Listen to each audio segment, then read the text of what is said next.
oyo eza lisusu ntango ya kolelalela mpo na ekolo te toleli mpe mingi oyo ekomi ntango ya kotelema kolata kanda esantu kopamela ya kopamela kopapa ya kopapa kokata ya kokata kobelela moto na nzambe ekita mpona kosikisa misala ya satana moto ikisa moto yaya ezikisa misala ya satana na mboka moto ikisa moto yaya ezikisa misala ya satana na mboka loboko na yawe ezali ya kosembolama mpo ekolo epambolama mpe baye kongo bamona nkembo na yawe sembola loboko tomona nguya na yoe kasi na ekolo na biso osala ya minene utayo banda na bato.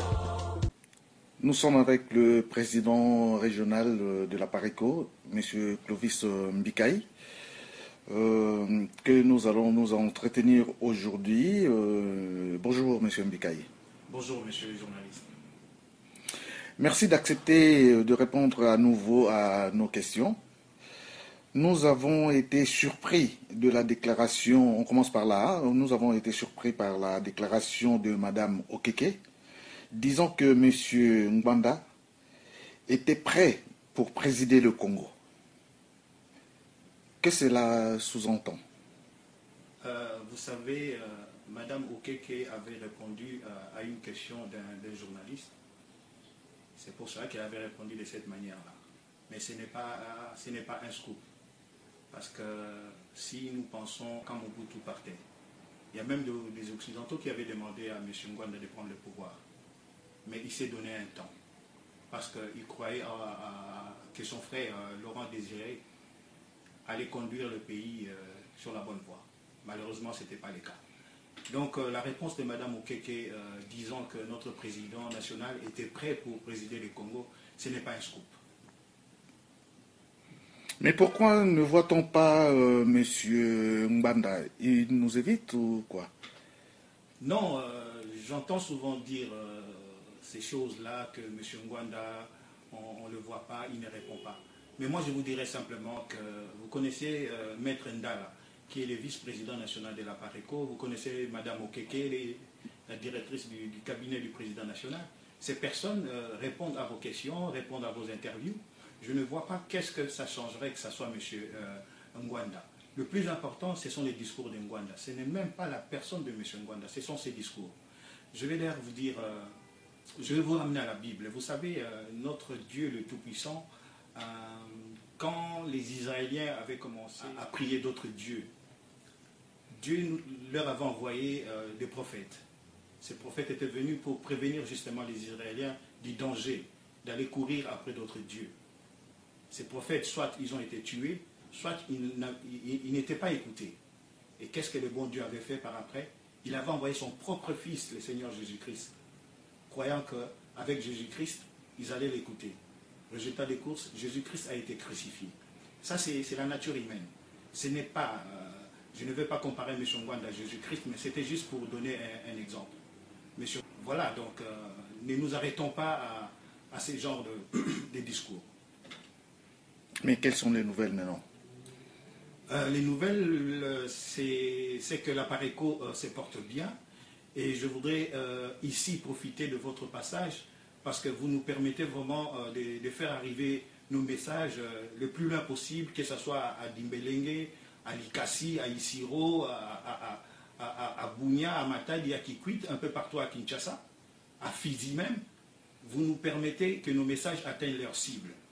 Le message que je voudrais livrer à nos amis ces jours, c'est que les 19 mars, nous allons organiser un sit-in à l'aéroport des Aventem.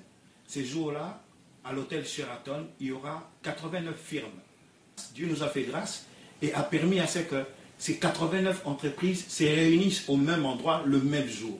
C'est une occasion, c'est vraiment une aubaine pour nous, puisque le 1er février, on s'était arrêté à Paris, mais là, il n'y avait que Appel. Mais maintenant, il y a 89 firmes. Je voudrais demander à nos frères congolais qu'ils viennent ces jours-là, les 19 mars, à 8h30, qu'ils viennent à l'aéroport des Aventem, à l'hôtel Sheraton.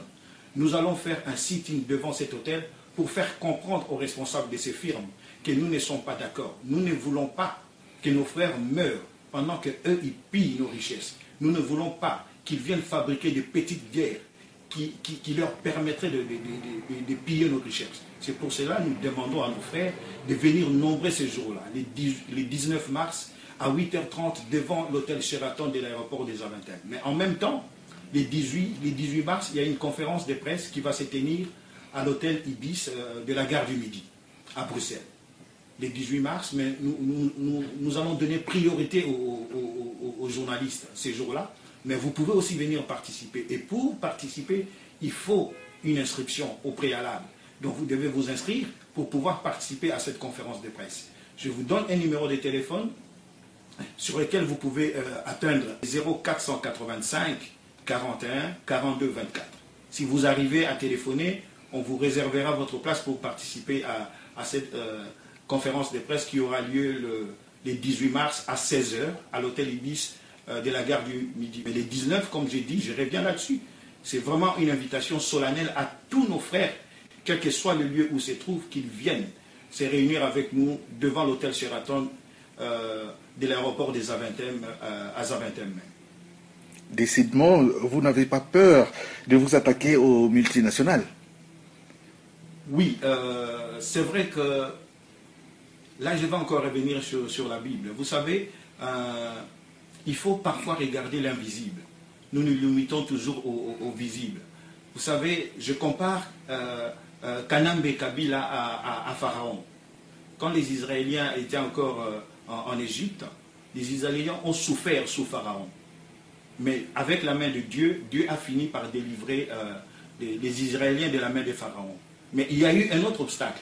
Et cet obstacle-là, c'était la mer Rouge. Et je compare les multinationales justement à la mer Rouge. Ne regardons pas au visible, regardons l'invisible. Les Israéliens avaient fini par franchir la mer Rouge. Les multinationales que vous voyez là, nous finirons aussi par les affaiblir. Pas financièrement parlant, non. Nous allons toucher leur cœur. Voilà le but que nous voulons atteindre. C'est pour cela nous pensons qu'il ne faut pas avoir peur de ces multinationales. Au contraire, il faut les affronter et finir par les affaiblir. Voilà notre combat. Les combats, c'est la direction que le président Honoré Ngwanda nous a donnée. Nous allons nous attaquer aux multinationales, nous allons nous attaquer à Museveni, à Kagame et au RCD Goma et autres. Mais le plus important, ce sont ces gens-là qui font que Kanambe Kabila puisse exister. Si nous arrivons à atteindre cette cible-là, on ne parlera même plus de Kanambe Kabila. Voilà ce que je pouvais dire par rapport à ça. Bien. Et quel serait votre mot de la fin, M. Mbikaye? Le mot de la fin, c'est dire à nos frères que la libération de notre pays est proche. Et cette libération appelle à l'unité de tout le monde. C'est pour cela, pour le 19 mars, nous parlons d'un front commun des résistants. Nous demandons à tous nos frères qui se sentent concernés par la misère de notre pays, qui se sentent concernés par le pillage de notre pays, nous demandons à nos frères de venir nous rejoindre le 19 mars devant l'hôtel Sheraton de l'aéroport des Aventem pour que nous puissions ensemble montrer à ces multinationales que nous nous levons contre ce que nous appelons les minéraux des sangs. C'est ça notre mot de la fin, si je puis ainsi m'exprimer. Merci, M. Mbikaye. Merci à vous. Tango ya kolelalela pona ekolo te toleli mpe mingi oyo ekomi ntango ya kotelema kolata kanda esantu kopamela ya kopamela kopapa ya kopapa kokata ya kokata kobelela moto na nzambe kita mpona kosikisa misala ya satana moto itisa moto yaya ezikisa misala ya satana na mboka moto itisa moto yaya ezikisa misala loboko na yawe ezali ya kosembola mapo ekolo epambolama mpe baye kongo obambo na nkembo na yawe